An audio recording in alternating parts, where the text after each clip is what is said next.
Good evening everyone. Welcome to Guidely. How are you all? I hope you all are good and doing great. और preparation भी बेहतर तरीके से कर रहे होंगे। कर रहे हैं कि नहीं कर रहे हैं?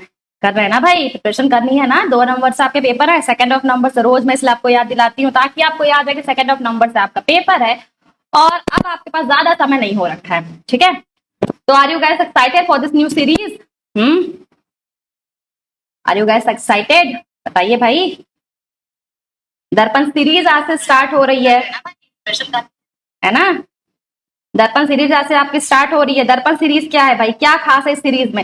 इस सीरीज के जरिए हम जितने भी प्रीवियस क्वेश्चंस हैं हम उनको डिस्कस करें, क्योंकि आपका हार्डली 1 मंथ, मोर देन आपका अप्रॉक्स 40 डेज बस आपके पास अब है आपके आईएफ एग्जाम में। तो ऐसे में प्रीवियस क्वेश्चन की तो जरूरी है। प्रीवियस क्वेश्चन तो बनते हैं ना, तभी तो आपको ये पता चल सकेगा। क्योंकि ये क्या है भाई, दर्पण सीरीज क्या है? दर्पण का मतलब होता है रिफ्लेक्शन, यानी इस सीरीज के जरिए मैं आपको रिफ्लेक्शन दिखाने वाले हूँ किस तरीके से क्वेश्चंस आपके एग्जाम में पूछे गए। डेफिनेटली ये जो दर्पण सीरीज है इसमें हम आईएफएस के सारे क्वेश्चन, प्रीवियस क्वेश्चन हम कवर करेंगे। कंप्लीट आपकी सीरीज होगी जिसमें हम सारे 23 से लेकर 25 तक सारे एमसीक्यूज कवर करने वाले हैं। ठीक है, एक साथ सारे एमसीक्यू डिस्कस करेंगे हम, क्योंकि साथ ही साथ इसमें कई सारे ऐसे टॉपिक हैं जो बहुत बार रिपीटेडली आईबीएफ ने पूछा। आईबीएफ का फेवरेट टॉपिक हो रखा है एग्जाम पॉइंट ऑफ व्यू से। ठीक है, तो ये आपका जो प्रीवियस क्वेश्चन है नो डाउट आपका क्या होता है, memory based paper, memory based questions पे या मेमोरी बेस्ड टॉपिक पे आपके पी बाई क्यू क्या होते हैं, पी बाई क्यू उसी पे बेस्ड होते हैं ना भाई। रिकॉल क्वेश्चंस जो हैं उसी पे आपका ये टॉपिक, ये क्वेश्चंस बेस्ड होते हैं। यानी आप हमें बताते हैं, जब आप एग्जाम देकर के आते हैं, आप में से कई ऐसे जिन्होंने एग्जाम दिया होता है और जो हमें बताते हैं कि कौन कौन से टॉपिक से क्वेश्चन पूछे गए हैं और उसी के बेसिस पे आपके प्रीवियस क्वेश्चन फ्रेम होते हैं। ठीक है, तो आपको क्या करना है, सेशन को लाइक कर देना है और अपने जीआईबी एस्पिरेंट्स के साथ शेयर कर देना है और उन्हें भी बताना है इस दर्पण सीरीज के बारे में, क्योंकि दर्पण सीरीज का मतलब है आपका रिफ्लेक्शन मिलने वाला है प्रीवियस क्वेश्चन का। तो आपको ये आइडिया दिखने वाला है कि किस तरीके से आईबीएफ आपसे क्वेश्चन पूछता है। तो बात करूं अगर मैं आपके पेपर पैटर्न की, तो 23 का जो पेपर पैटर्न था उसे अगर कंपेयर किया जाए 24 और 25 के, तो 23 तक आपका जो पेपर पैटर्न था ना उसमें आपका डायरेक्टली कॉन्सेप्ट बेस्ड क्वेश्चन नहीं पूछ रहे थे। ऑल्दो ट्रिकी आता था, टफ आता था, लेकिन 24 और 25 के आपके एग्जाम में जो चेंजेस देखे गए, डायरेक्ट आपको कॉन्सेप्ट बेस्ड क्वेश्चन पूछे गए। इनफैक्ट जो केस स्टडी आपसे पूछे गए वो भी डायरेक्टली कॉन्सेप्ट पे बेस पूछी गई है। तो ये मेजर चेंज देखा गया है 23 से 24 और 25 में। ठीक है, लेकिन आपको टेंशन लेने की बिल्कुल जरूरत नहीं है, क्योंकि आपके पास क्या है, आपके पास दर्पण सीरीज हो रखी है। और इसके बाद मैं आपको सेशन के एंड में एक और सरप्राइज मैं आपके लिए लेकर के आई हूं, जो मैं आपको बताऊंगी सेशन के एंड में, मैं आपको सरप्राइज बताऊंगी। तो आप नोट डाउन कर लीजिए, आपका सैटरडे और संडे बहुत स्पेशल होने वाला है, क्योंकि हम मंडे से, हम ट्यूसडे से लेकर के फ्राइडे तक विजेता सीरीज के जरिए जितने भी मैकमिलन बुक के एमसीक्यूज हैं वो कवर करेंगे, कॉन्सेप्ट क्लियर करेंगे। फिर सैटरडे को आपकी स्पेशल सीरीज होगी जिसमें हम दर्पण सीरीज के जरिए मिलेंगे, जिसमें हम प्रीवियस क्वेश्चन डिस्कस करेंगे। और उसके बाद संडे को भी, जी हाँ, संडे को भी आपकी एक स्पेशल सीरीज आने वाली है जिसके जरिए आपको कुछ नया देखने को मिलेगा। तो उसके लिए आपको सेशन के एंड होने का वेट करना पड़ेगा, तब तक लगातार सेशन में बने रहिएगा। ठीक है, सेशन में बिल्कुल बने रहेगा ताकि आपको सरप्राइज मिल सके कि क्या सरप्राइज होने वाला है। बहुत सारा सरप्राइज मैं आपके लिए अभी लेकर के आने वाली हूँ। आपको बस क्या है, आपको बस तैयार रहना है और जुड़े रहना है गाइडली के साथ, ताकि आपकी प्रिपरेशन बेहद बेहतर तरीके से हो सके और साथ ही साथ अपने जीआईबी एग्जाम को फर्स्ट अटेम्प्ट में क्लियर कर सके। तो चैनल पे नए हैं तो चैनल को सब्सक्राइब कर लीजिएगा, टेलीग्राम चैनल ज्वाइन करना बिल्कुल भी मत भूलिएगा। Okay, good evening Sneha, hello Sonam, hello Sushma ji. Sneha पूछ रही मैम ये प्रीवियस क्वेश्चन, जी स्नेहा ये प्रीवियस क्वेश्चन है जिसमें हम प्रीवियस क्वेश्चन डिस्कस करेंगे 23 से लेकर के 25 तक।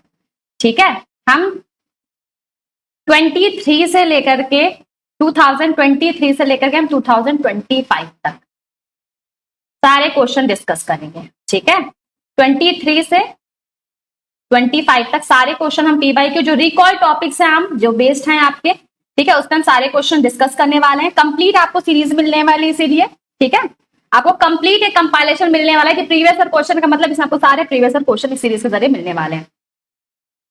तो are you guys excited for this session? तो अगर सेशन पसंद आएगा तो सेशन को लाइक कर दीजिएगा, अपने जीआईबी एस्पिरेंट्स के साथ शेयर करना बिल्कुल मत भूलिएगा। तो चलिए सेशन को प्रोसीड करते हैं इस दर्पण सीरीज के जरिए और बात करते हैं फर्स्ट क्वेश्चन की। फर्स्ट क्वेश्चन कह रहा है what is the principal policy objective of the Reserve Bank of India when it uses open market operations. यानी अच्छा ओएमओ क्या है? मॉनेटरी टूल्स है, पता है ना, मॉनेटरी टूल्स है। सुषमा जी कह रही, अच्छा सोनम कह रही है हाँ मैम प्रीवियस क्वेश्चन चलता है। बेशक सुषमा जी आपकी, बेशक सोनम आप सबकी डिमांड थी भाई प्रीवियस क्वेश्चन था, तो दर्पण सीरीज हाजिर है आपके लिए, ठीक है। चलिए ओके, सुषमा जी कह रहे मैम वेरी वेरी इंपॉर्टेंट, बेशक इंपॉर्टेंट, आपके एग्जाम पॉइंट से बहुत इंपॉर्टेंट है। चलिए क्वेश्चन पे ध्यान देते हैं। क्वेश्चन कह रहा है what is the principal policy objective of the Reserve Bank of India when it uses open market operation. यानी जब आरबीआई ओएमओ यूज करती है, यानी ओपन मार्केट ऑपरेशन, जो कि मॉनेटरी टूल्स का हिस्सा हो रखा है आरबीआई के, याद है कि नहीं? मैंने आपको इसके रिगार्डिंग कॉन्सेप्ट भी आपको फाउंडेशन सीरीज में पढ़ाया था, अगर आपने नहीं देखा है तो जाकर के चेक कर लीजिएगा। सारी लिस्ट आपकी बनी है, सारी प्लेलिस्ट बनी है, लिंक आप सबको डिस्क्रिप्शन बॉक्स में मिल जाएगा, ठीक है। मैंने क्लियरली आपको ओएमओ के बारे में पढ़ाया भी है, मॉनेटरी पॉलिसी में आपको मैंने पढ़ाया है। तो मेजर ऑब्जेक्टिव क्या है, मेजर की प्रिंसिपल क्या होता है आरबीआई का, जब ये ओपन मार्केट, जब ये क्या करती है, जब ये यूज करती है ओएमओ यानी ओपन मार्केट ऑपरेशंस। यहाँ पे फुल फॉर्म जरूर याद रखिएगा आप सब, ठीक है, फुल फॉर्म जरूर याद रखिएगा, क्योंकि एग्जाम में आईबीएफ डायरेक्टली पूछता है। यही जो मैं आपसे कह रही हूँ मेजर डिफरेंस जो देखा गया है कि आपसे आईबीएफ फुल फॉर्म डायरेक्टली पूछ ले रहा है, ठीक है। यही आपका थोड़ा सा साइडली पैटर्न चेंज देखा गया है। चलिए तो ऑप्शन देख लेते हैं। फर्स्ट कह रहा है change taxes rate for the physical year, यानी फिजिकल ईयर के लिए जो टैक्स रेट है उसे चेंज किया जाए।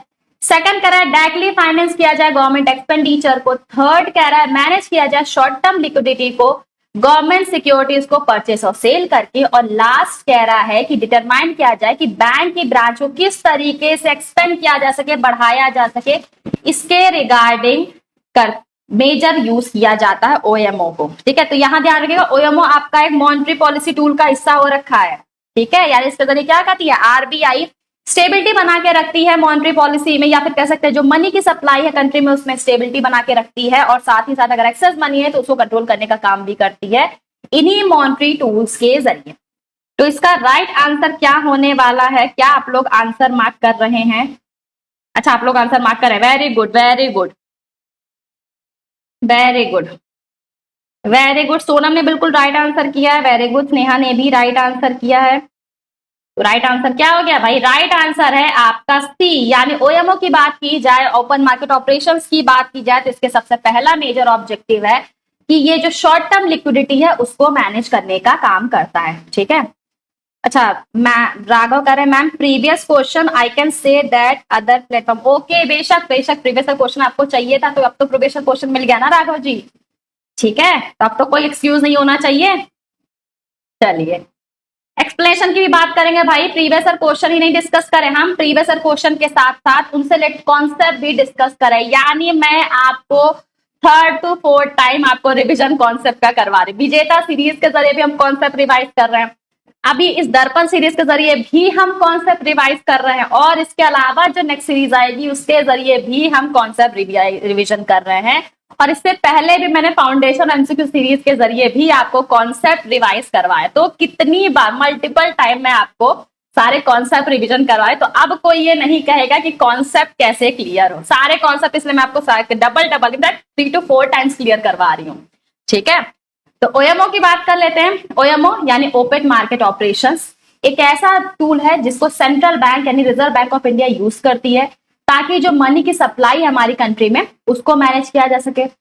जो इंटरेस्ट रेट है बाइंग के पर्पस से, सेलिंग के पर्पस से गवर्नमेंट सिक्योरिटीज की ओपन मार्केट में उसको मैनेज करने का काम किया जाता है इसके जरिए, ठीक है। जब भी सेंट्रल गवर्नमेंट क्या करती है भाई, सिक्योरिटी को बाय करती है ना, तो वो मनी को इन्वॉल्व करती है किसी इकोनॉमी में हमारे, यानी इसके जरिए वो लिक्विडिटी को इंक्रीज करती है, कैश की इन्वॉल्वमेंट, सप्लाई, मनी की सप्लाई को इंक्रीज कर देती है, और जो रेट ऑफ इंटरेस्ट है उसको लो कर देती है, कम कर देती है। जिससे क्या होती है, जिससे इकोनॉमिक एक्टिविटी बेहतरीन फॉर्म में चलती है, बेटर फॉर्म में चलती है। लेकिन इसका जस्ट अपोजिट भी होता है, यानी जब सेंट्रल बैंक यानी रिजर्व बैंक ऑफ इंडिया जब इन सिक्योरिटीज को सेल करती है, तो ऐसे केसेस में क्या होता है, जब उन सिक्योरिटीज को सेल करती है तो जो मनी का सर्कुलेशन हमारी इकोनॉमी में हो रहा है उसको क्या करती है भाई, उसको रिमूव कर देती है, यानी उसको कंट्रोल करने का काम कर देते हैं, लिक्विडिटी को कंट्रोल करती है, इंटरेस्ट रेट को हाई कर देती है, ताकि इकोनॉमी को कूल डाउन किया जा सके, यानी जो एक्सेस मनी है उसे अब्सॉर्ब किया जा सके। तो अगर बात की जाए प्राइमरी ऑब्जेक्टिव या फिर मेजर ऑब्जेक्टिव की कि ओएमओ का क्या होता है, तो ओएमओ का जो मेजर ऑपरेशंस है वो ये है कि भाई जो लिक्विडिटी की कंडीशन है इकोनॉमी में उसको मैनेज करना ओएमओ का मेजर ऑपरेशन हो रखा है। यानी ये क्या करता है, गवर्नमेंट सिक्योरिटीज को परचेस करता है, सेल करता है, इस तरीके से क्या करता है, जो मनी की सप्लाई है वो एडजस्ट करता है। ठीक है, आई बात समझ में? समझ में आई तो सेशन को लाइक जरूर कर दीजिएगा आप सब। चलिए नेक्स्ट क्वेश्चन की बात करते हैं। Which monetary aggregate typically includes currency in circulation and demand deposit. ठीक है, यानी क्वेश्चन में आपसे पूछ रहा है कि जब भी कभी बात होती है मॉनेटरी एग्रीगेट पॉलिसी की, यानी जब भी कभी मनी सप्लाई के किसी फॉर्म की बात होती है, तो कौन सा ऐसा फॉर्म है मनी सप्लाई का जिसमें करेंसी सर्कुलेशन और डिमांड डिपॉजिट ये दोनों ही इन्वॉल्व होता है। ठीक है, क्वेश्चन क्या पूछ रहा है, ध्यान से समझिएगा। आपको मनी सप्लाई के मैंने आपको पढ़ाया, चैप्टर 14 का है मनी सप्लाई इन्फ्लेशन में मैंने आपको ये पढ़ाया भी है, जिसमें मैंने आपको बताया M1, M2, M3, M4 इन सब के बारे में मैंने आपको बताया हुआ है। फाउंडेशन सीरीज मैंने आपको इन सब के बारे में पढ़ाया हुआ है। तो आपको बताना है कि कौन सा ऐसा मनी सप्लाई का फॉर्म है जिसमें करेंसी सर्कुलेशन डिमांड डिपॉजिट को इन्वॉल्व किया जाता है। अच्छा, क्या आप सबको याद है कि करेंसी सर्कुलेशन का मतलब क्या है? इकोनॉमी में, just a second, money in circulation में आपको बता देती हूँ यहाँ पे क्या होता है। देखिए, मनी इन सर्कुलेशन का मतलब इकोनॉमी में जितना मनी अवेलेबल है, ठीक है, इकोनॉमी में जितना मनी यानी कि पैसा अवेलेबल है, जब उसमें से हम माइनस कर देते हैं बैंक में जितना पैसा क्या है, बैंक में जितना मनी डिपॉजिट हो रखा है, तो जो रेस्ट बचता है उसी को क्या कहते हैं, उसी को कहते हैं करेंसी विद द पब्लिक। ठीक है, इसे क्या कहते हैं, ध्यान रखिए, करेंसी विद द पब्लिक। ठीक है, करेंसी विद द पब्लिक यहां मैं आपको समझा रही हूँ। ठीक है, करेंसी विद द पब्लिक समझ लीजिएगा, इंपॉर्टेंट है आपके एग्जाम पॉइंट ऑफ व्यू से। इसी के साथ मैं करेंसी सर्कुलेशन के साथ साथ करेंसी इन पब्लिक भी आप सबको समझा रही हूँ। तो देखिए, करेंसी इन सर्कुलेशन क्या होता है भाई, आपकी इकोनॉमी में जितना मनी सर्कुलेट हो रहा है, जो स्टॉक हो रखा है आपका इकोनॉमी में, वहीं करेंसी विद द पब्लिक का मतलब कि आपकी इकोनॉमी में जितना पैसा हो रखा है, जितना मनी अवेलेबल है, मनी का जो स्टॉक अवेलेबल है, उसमें से बैंक में जितना मनी डिपॉजिट है, जब आप उसको डिडक्ट कर देंगे तो आपकी वैल्यू आ जाती है करेंसी विद द पब्लिक। लेकिन यहाँ आपको बताने करेंसी इन सर्कुलेशन किसका हिस्सा हो रखा है, कौन सा ऐसा मनी सप्लाई जिसमें करेंसी इन सर्कुलेशन और डिमांड डिपॉजिट दोनों को ही ऐड किया जाता है। ऑप्शन 1 कह रहा है आपका M1, ऑप्शन 2 कह रहा है आपका M4। ये M4 है, there is just a typing error guys. ठीक है, ऑप्शन बी कह रहा है आपका M4, ऑप्शन सी कह रहा है आपका M3, या ऑप्शन डी कह रहा है आपका M4 ओनली। ठीक है, तो फटाफट से मुझे बताइए पहले इसका राइट आंसर क्या होने वाला है इस क्वेश्चन का। What will be the right answer for this question guys?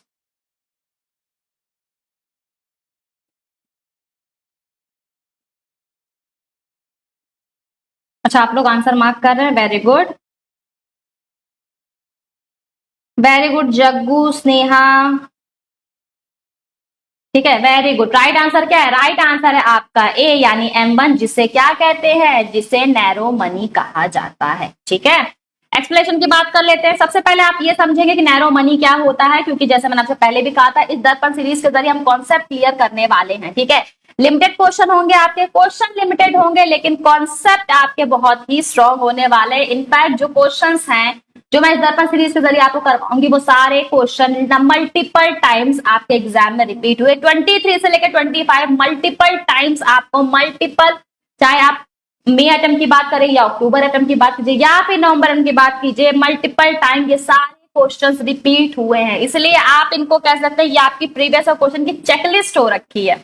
ठीक है, तो चलिए नैरो मनी देख लेते हैं। नैरो मनी क्या होता है? नैरो मनी जिसे M1 के नाम से जानते हैं, ये क्या होता है, सबसे ज्यादा लिक्विड पोर्शन में होता है किसी भी कंट्री की मनी सप्लाई में, क्योंकि इसमें बात की जाती है फिजिकल करेंसी। फिजिकल करेंसी क्या होता है? जिसे आप देख पा रहे हो, छू पा रहे हो, टच कर पा रहे हो। ठीक है, जिसमें आप अपने 5 सेंसेस का यूज कर पा रहे हो, जैसे कॉइन्स है, बैंक नोट है। भाई आपके हाथ में कॉइन है, आपके हाथ में नोट हो रखे हैं, 500 के नोट है, तो क्या आप उसको देख पा रहे हो ना?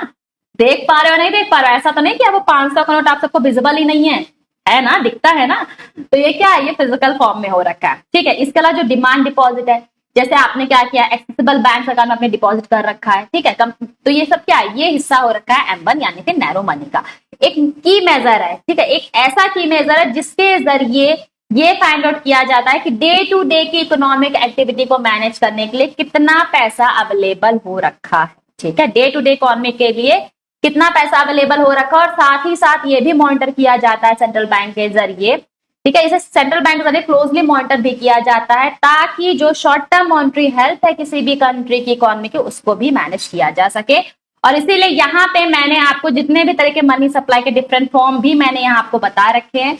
यानी अगर M1 की बात की जाए तो M1 में क्या क्या इंक्लूड होता है, करेंसी विद द पब्लिक, जिसे हम करेंसी इन द सर्कुलेशन के नाम से भी जानते हैं, नेट डिमांड डिपॉजिट, इसके अलावा जो public with commercial bank and other deposit इसका हिस्सा होता है। नैरो मनी कहते हैं सबसे ज्यादा लिक्विड फॉर्म में होती है। M2 की अगर बात करें तो जब इसी M1 यानी नैरो मनी में सेविंग डिपॉजिट जो कि पोस्ट ऑफिस साथ हो रखा है, जब उसे ऐड हम कर देते हैं तो आपकी M2 की वैल्यू आ जाती है। ये भी नैरो मनी का एक फॉर्म है।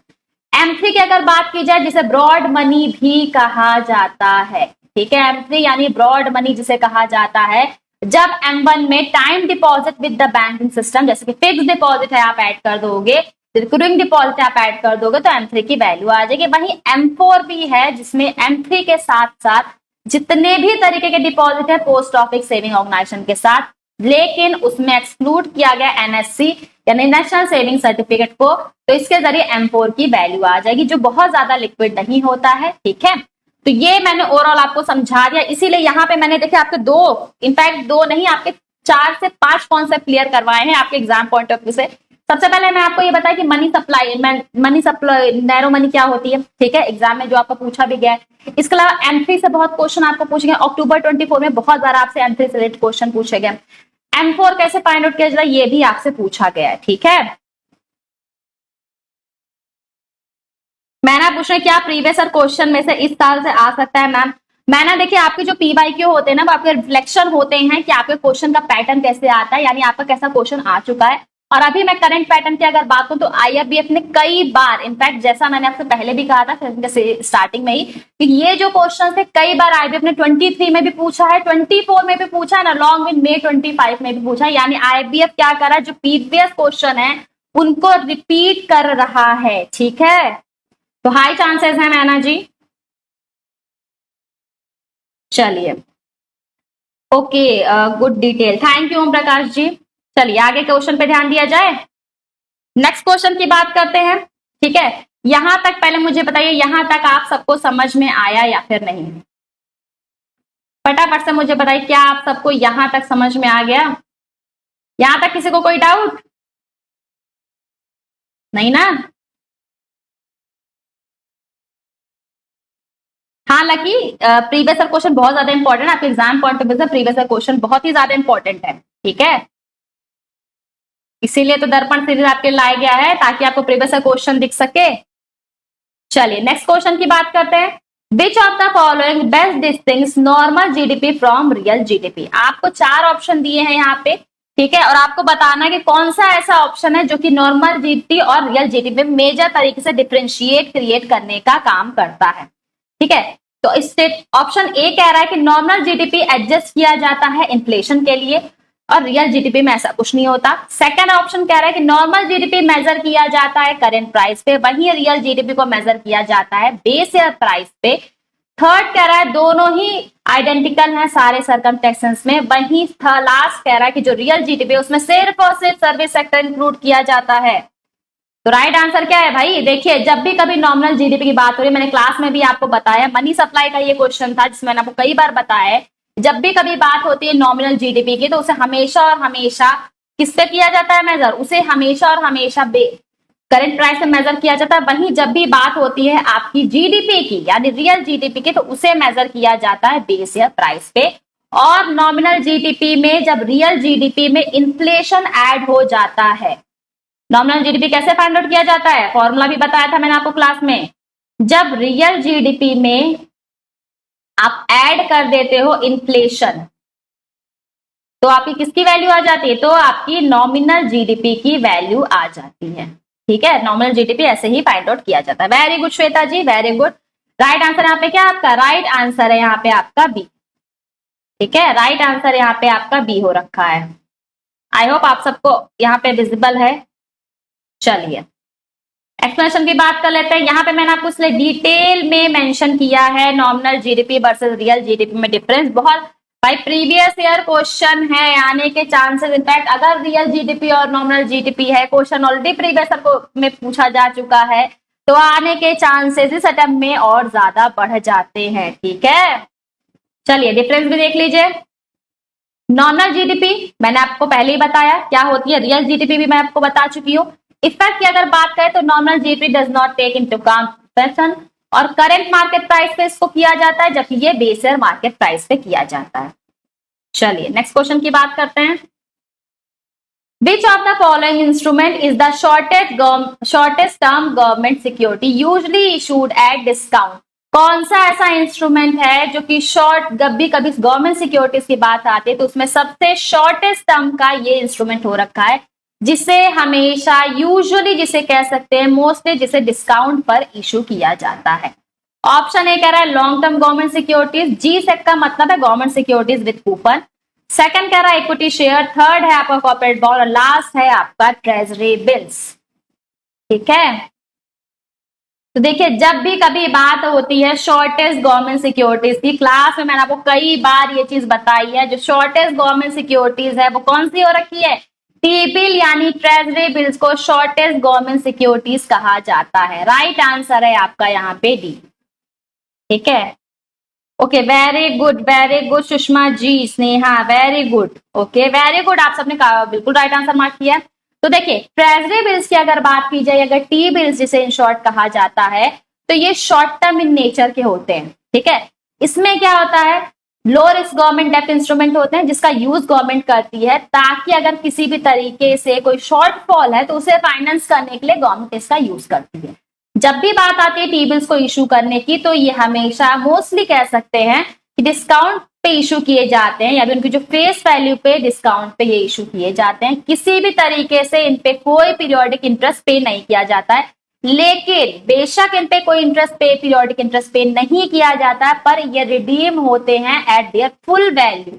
जब भी इनकी मैच्योरिटी होती है तो इनकी फुल वैल्यू पे रिडीम किया जा सकता है इनको with the different investors profit. ठीक है, और इन्हें अगर बात किया जाए तो भाई टी बिल्स को सबसे सेफेस्ट गवर्नमेंट सिक्योरिटीज माना जाता है, क्योंकि इसके पीछे कौन है, इसके पीछे गवर्नमेंट का हाथ हो रखा है। और अगर आप सब मुझे बताइए किसी सिक्योरिटीज के पीछे सीधे गवर्नमेंट इन्वॉल्व है तो क्या वो सेफ सिक्योरिटी नहीं कही जाएगी, कही जाएगी ना भाई, गवर्नमेंट ही पीछे हो रखी है ना, सिर्फ भाई गवर्नमेंट पीछे है, गवर्नमेंट ऑफ इंडिया जिसके पीछे है, जिसकी सिक्योरिटी खुद गवर्नमेंट ऑफ इंडिया दे रही है। क्या आपको लगता है ऐसे सिक्योरिटीज पे फेथ नहीं होगा पब्लिक का? बेशक होगा ना, है ना, गवर्नमेंट खुद इन्वॉल्व है। चलिए यहां पे समझ में आया? ओके ओके शैलजा जी, ओके स्नेहा। चलिए नेक्स्ट क्वेश्चन। सबसे पहली चीज, क्या आपको यहाँ पे फुल फॉर्म दिख रहा है? और आप सब अगर मेरी क्लास में रेगुलर बने हैं तो आपको पता होगा कि मैं आई गेस 1000 टाइम्स आपसे ये चीज कहती हूँ कि फुल फॉर्म लर्न करना है, इसमें कोई शॉर्ट ट्रिक आप यूज नहीं कर सकते हो, आपको फुल फॉर्म लर्न करना है। ठीक है, डायरेक्टली आईबीएफ क्वेश्चन पूछता है, नीति आयोग का फुल फॉर्म पूछ लिया था, सोचिए नीति आयोग का फुल फॉर्म पूछा है May 25 में। ठीक है, डायरेक्टली आईबीएफ के न्यू पैटर्न की मैं बात बता रहा हूँ, फुल फॉर्म बहुत ही रेलेवेंट है आपके एग्जाम पॉइंट ऑफ व्यू से। तो CGTMSE यानी credit guarantee fund trust for micro and small enterprises, बात की जाए स्कीम की, जो कि एमएसएमई के सेक्टर में कई सारे रिसेंट इनिशिएटिव हैं, जो कि मैंने आपको चैप्टर 4 में पढ़ाया भी है, रोल ऑफ प्रायोरिटी सेक्टर, जिसमें मैंने आपको एमएसएमई की डेफिनेशन भी बताई है कि कौन सा इंटरप्राइज किस में फॉल करता है, यानी माइक्रो इंटरप्राइज के लिए क्या लिमिट हो रखी है। इसके अलावा मैंने आपको ये स्मॉल इंटरप्राइज की लिमिट क्या है और साथ ही साथ मीडियम इंटरप्राइज की लिमिट क्या रखी है, ये मैंने आपको बताया है। फाउंडेशन सीरीज मैंने आपको पढ़ाया भी, और विजेता सीरीज में मैंने आपको फिर से ये रिकॉल करवाया भी है। इनफैक्ट कल की क्लास में ही मैंने जब विजेता सीरीज हुई थी तो उसमें कल की क्लास में भी मैंने आपको ये चीज रिपीट भी करवाई थी इन सारे स्कीम्स के बारे में। ठीक है, तो मेजर एम क्या होता है? ऑप्शन देखिए क्या कह रहा है, ऑप्शन ए कह रहा है इंश्योर करना है कि जो एक्सपोर्टर हैं उनको इंश्योर करना एक्सपोर्टर्स को अगेंस्ट करेंसी रिस्क, सेकंड कह रहा है रिप्लेस करना बैंक लेंडिंग को एमएसएमई विथ ग्रांट के साथ। थर्ड कह रहा है प्रोवाइड करना क्रेडिट गारंटी, लेंडर्स को क्रेडिट गारंटी प्रोवाइड करना on collateral free loan to MSME. Last कह रहा है रेगुलेट करना interest rate for retail loans. So what will be the right answer for this question?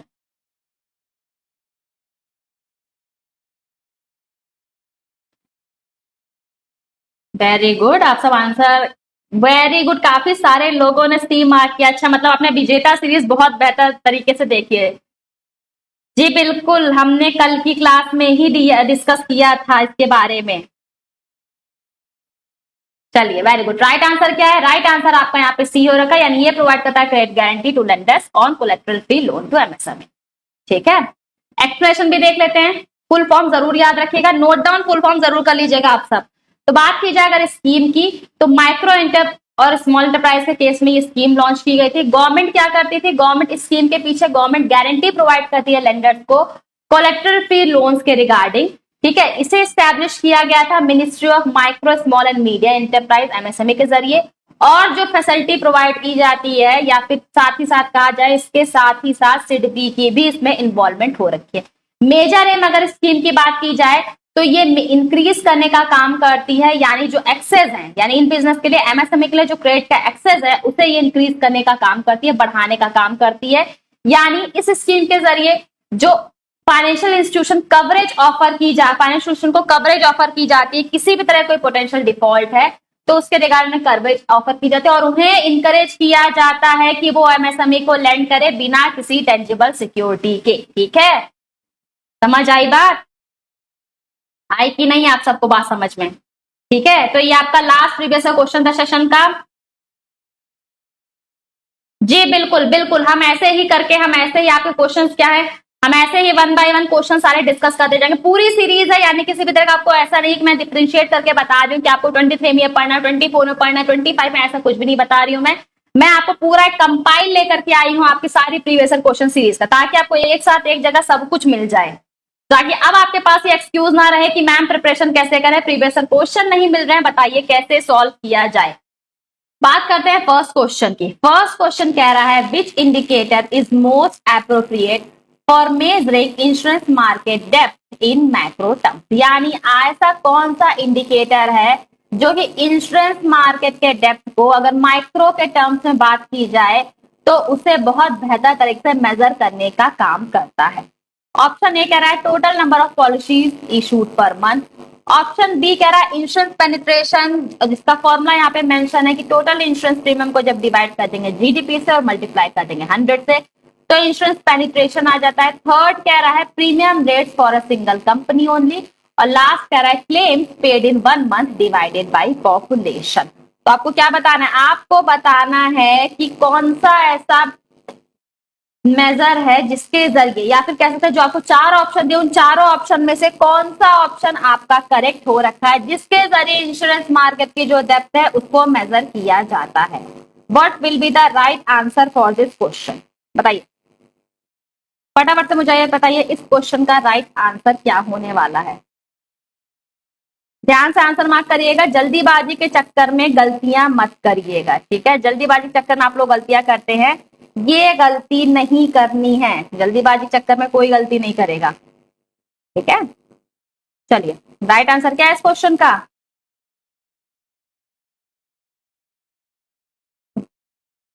अच्छा, उन्नति ने आंसर मार्क कर दिया, राघव ने आंसर मार्क किया, सूरज ने भी आंसर मार्क कर दिया है। राइट आंसर क्या है इस क्वेश्चन का भाई? राइट आंसर है ऑप्शन बी, इंश्योरेंस पेनिट्रेशन जिसे कहा जाता है। ठीक है, जिन लोगों ने बी या सी मार्क किया है कहाँ गलती कर रहे हैं भाई? कॉन्सेप्ट मैंने आपको पूरा पढ़ा रखा है, फिर भी गलती कर रहे हैं आप सब। राइट आंसर क्या है? राइट आंसर है ऑप्शन बी, यानी इंश्योरेंस पेनिट्रेशन की जब बात की जाती है तो इसके जरिए मेजर किया जाता है इंश्योरेंस मार्केट की डेप्थ को। राइट आंसर है आपका यहाँ पे बी। एक्सप्लेनेशन भी आप यहाँ पे देख सकते हो। इंश्योरेंस पेनिट्रेशन की अगर मैं बात करूं तो ये एक ऐसा मैट्रिक है जिसके जरिए मेजर किया जाता है कि डेप्थ मेजर की जाती है इंश्योरेंस मार्केट की, क्योंकि इसे एक्सप्रेस किया जाता है ratio of total direct gross premium in a year, जो कि परसेंटेज के फॉर्म में होता है किसी भी कंट्री के जीडीपी से के रिगार्डिंग। ठीक है, यानी अगर बात की जाए हायर पेनिट्रेशन रेट है, ठीक है, हायर पेनिट्रेशन रेट है, तो इसका मतलब जो इंश्योरेंस सेक्टर है वो कहीं ज्यादा डेवलप्ड है, अपनी बेहतर फॉर्म में हो रखा है। लेकिन अगर लोअर रेट ये है तो इसका मतलब इसमें डेवलपमेंट की रिक्वायरमेंट होती है। फॉर्मूला ध्यान रखेगा, एग्जाम में आपसे डायरेक्टली फॉर्मूला पूछ भी लेता है भाई। इंश्योरेंस पेनिट्रेशन का फॉर्मूला क्या है, जब टोटल इंश्योरेंस प्रीमियम को डिवाइड करते हैं जीडीपी से तो और मल्टीप्लाई करें 100 से, तो आपकी वैल्यू आ जाएगी इंश्योरेंस पेनिट्रेशन की। प्रीमियम रिटर्न का इसलिए मैंने यहाँ क्या मतलब है ये भी मैंने बता दिया। प्रीमियम रिटर्न का मतलब कि जितना प्रीमियम टोटल जितना अमाउंट प्रीमियम का कलेक्ट किया जा रहा है, जितनी भी इंश्योरेंस कंपनीज है, किसी भी कंपनी में, देखिए ध्यान रखिएगा, किसी भी कंट्री में किसी एक पर्टिकुलर ईयर में, ठीक है, यानी किसी एक पर्टिकुलर ईयर में जितना भी कवर किया जा रहा है इंश्योरेंस अमाउंट, जितनी भी इंश्योरेंस कंपनी से जो इंश्योरेंस का अमाउंट कवर किया जा रहा है उन सबका टोटल ही आपका प्रीमियम रिटर्न होता है। और जीडीपी का मतलब बाय गुड्स एंड सर्विसेज एक कंट्री में जितना भी प्रोड्यूस किया जा रहा है उसकी टोटल वैल्यू को उसी स्पेसिफिक ईयर में, जैसे मान लीजिए हम करेंट ईयर का कंक्लूड कर रहे हैं, करेंट ईयर मतलब 25-26 है ना, करेंट ईयर 25-26 का हम जीडीपी भी लेंगे और इसी स्पेसिफिक ईयर का हम जितना इंश्योरेंस प्रीमियम हो रखा है जो कि सारी कंपनी से कवर किया गया है, सारी इंश्योरेंस कंपनी से कलेक्ट किया गया है, उसे इंक्लूड करते हैं। ठीक है, क्लियर। चलिए नेक्स्ट क्वेश्चन की बात करते हैं। The ISLM model explains equilibrium by combining which two market. ISLM का बहुत डिटेल में मैंने आपको फाउंडेशन क्लास में इसके बारे में पढ़ाया था, लिंक आपको फाउंडेशन क्लास का डिस्क्रिप्शन बॉक्स मिल जाएगा। बहुत डिटेल में मैंने आपको इसके बारे में बताया था ISLM कर्व के बारे में। ठीक है, ISLM कर्व किसके बारे में डिनोट करता है, यानी ISLM मॉडल की अगर मैं बात करूं तो ये इक्विलिब्रियम की बात करता है। इक्विलिब्रियम का मतलब होता है बैलेंस लेवल। ठीक है, इक्विलिब्रियम लेवल की बात करता है, बैलेंस लेवल की बात करता है। किन दो मार्केट्स को वो इंक्लूड करता है ISLM कर्व, आपको ये बताना है। ऑप्शन ए आपका कह रहा है labour market and foreign exchange market, option B कह रहा है आपका टैक्स रेवेन्यू मार्केट और एक्सपेंडिचर मार्केट, ऑप्शन सी कह रहा है आपका stock market and bond market only, या ऑप्शन डी कह रहा है goods market and money market. बताइए राइट आंसर क्या है इस क्वेश्चन का। इन दो मार्केट के इंक्लूड करके ISLM कर्व में इक्विलिब्रियम की बात की जाती है। What will be the right answer for this question.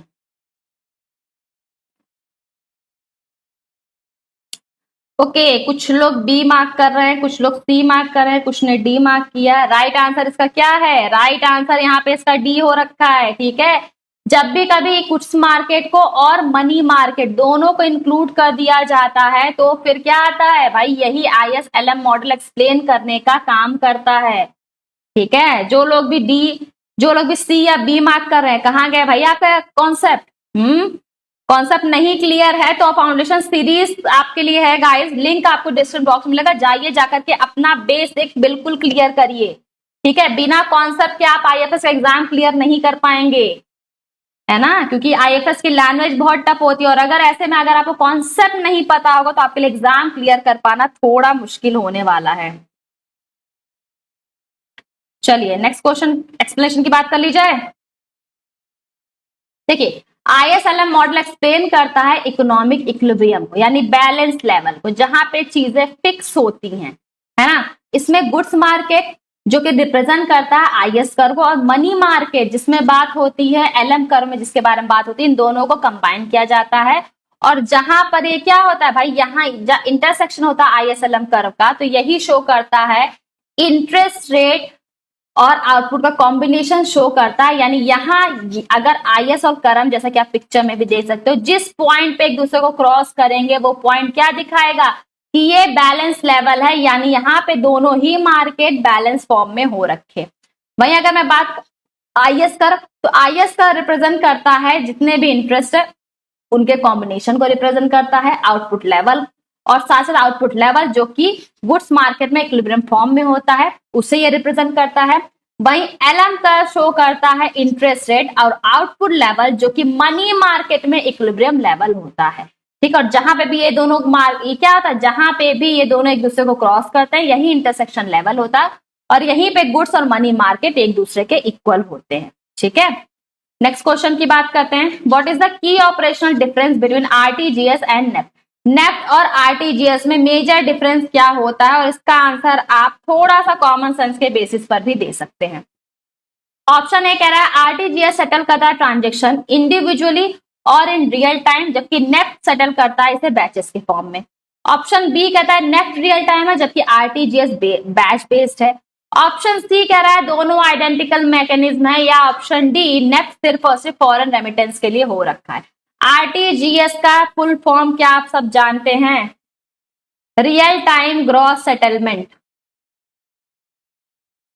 Right answer क्या होगा इसका? उन्नति और राघव ने बिल्कुल राइट, उन्नति ने बी मार्क किया, अच्छा राघव ने भी बी मार्क किया है। अच्छा आप लोग प्रीवियस क्वेश्चन का आंसर देखें, इस क्वेश्चन का आंसर दीजिए भाई, इस क्वेश्चन की मैं बात कर रही हूं। इस क्वेश्चन का राइट आंसर क्या होने वाला है? ओके अच्छा मयंक ने सी मार्क किया है, उन्नति ने बी ए मार्क किया है। राइट आंसर क्या है इसका? आरटीजीएस की अगर बात की जाए तो आरटीजीएस ट्रांजैक्शन को इंडिविजुअली सेटल करता है, रियल टाइम की बात करता है, जबकि नेफ्ट क्या करता है? नेफ्ट बैचेस में सेटलमेंट करता है। राइट आंसर क्या है इसका? राइट आंसर है इसका ए। Very good. एक्सप्लेनेशन भी आप देख सकते हैं, यहां मैंने इसलिए डिटेल में आरटीजीएस और नेफ्ट में आपको डिफ्रेंशिएट भी करके बता दिया है। आरटीजीएस फुल फॉर्म जरूर याद रखिएगा guys, exam point of view से बहुत ही ज्यादा इंपॉर्टेंट है। आरटीजीएस का फुल फॉर्म होता है रियल टाइम ग्रॉस सेटलमेंट, वही नेफ्ट का फुल फॉर्म होता है national electronic fund transfer. Directly आपसे एग्जाम में क्वेश्चन पूछ लेता है, नीति आयोग का फुल फॉर्म पूछा था May 25 में, ठीक है, तो फुल फॉर्म बिल्कुल आपको याद रखना है, इसमें कोई भी शॉर्ट ट्रिक आपकी नहीं होती है। आरटीजीएस का था भाई रियल टाइम सेटलमेंट होता है, वही नेफ्ट क्या होता है? नेट सेटलमेंट बेसिस पे होता है। आरटीजीएस में जो फंड ट्रांसफर किया जाता है वो जिस फंड ट्रांसफर होता है एट द टाइम और उसी टाइम वो रिसीव होता है, जबकि नेफ्ट में क्या होता है? ट्रांसफर होता है after a cut off time. RTGS की अगर बात की जाए तो सेटलमेंट ऑफ फंड जो ट्रांसफर होते हैं इंस्ट्रक्शंस एक्यूट किए जाते हैं इंडिविजुअली, वही नेफ्ट आर्ली बेसिस में ऑपरेट होता है, ठीक है। आरटीजीएस की बात की जाए तो 2 लाख या उससे ज्यादा के लिए है, जबकि नेफ्ट क्या है? 5 सेटलमेंट होते हैं from 9 AM to 1 PM on Saturday, ठीक है। चलिए नेक्स्ट क्वेश्चन की बात करते हैं। Factoring as a financial service mainly differs from simple bill discounting because factoring जो है वो फाइनेंशियल सर्विसेज होती है, लेकिन ये जो सिंपल बिल डिस्काउंटिंग सिस्टम होता है उससे अलग होती है। क्या रीजन है कि फैक्टरिंग का जो सर्विसेज है वो सिंपल बिल डिस्काउंटिंग सिस्टम से अलग होती है? ऑप्शन ए कह रहा है is identical to corporate bond issuance. Option B कह रहा है is only available to sovereign governments. Option C कह रहा है normally includes receivable management and may transfer credit risk to the factor, या ऑप्शन डी कह रहा है is regulated by the IRDA exclusively। Right answer क्या है? फैक्टरिंग क्या है बताइए? What will be the right answer for this question?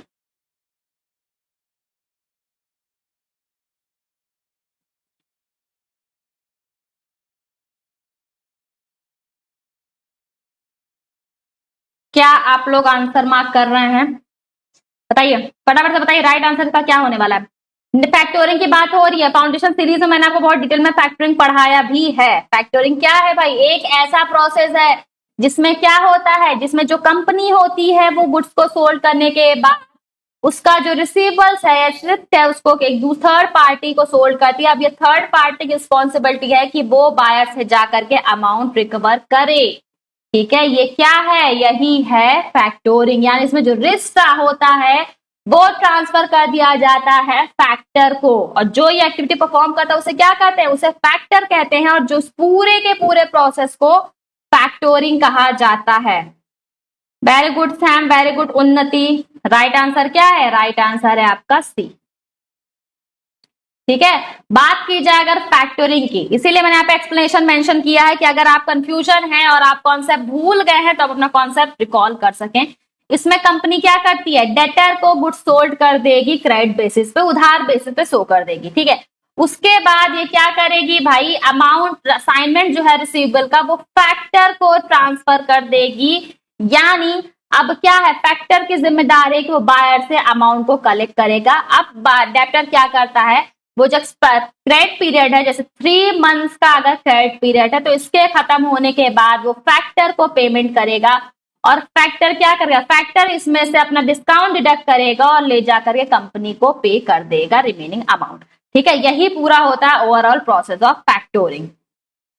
Next question की बात करते हैं। Which body issues administers the government securities auction on the behalf of government of India? कौन सी ऐसी स्टैट्यूटरी बॉडी है या कौन सी ऐसी एडमिनिस्ट्रेटिव बॉडी है जो कि गवर्नमेंट सिक्योरिटीज के रिगार्डिंग ऑक्शन न केवल क्रिएट करती है बल्कि गवर्नमेंट सिक्योरिटीज को गवर्नमेंट ऑफ इंडिया के बिहाफ पर सोल्ड करने का भी काम करती है? ऑप्शन ए कह रहा है World Bank issue them for India, option B कह रहा है सेबी डायरेक्टली इशू करती है गवर्नमेंट सिक्योरिटीज को, ऑप्शन सी कह रहा है कॉमर्शियल बैंक इशू करती है इंडिपेंडेंटली, या ऑप्शन डी कह रहा है आरबीआई इशू करती है, यानी आरबीआई का जो डेप्ट मैनेजमेंट ऑफिस है वो इसे इशू करता है, ऑक्शन को मेंटेन करने का काम करता है through auction on behalf of government of India. Right answer क्या है इसका भाई?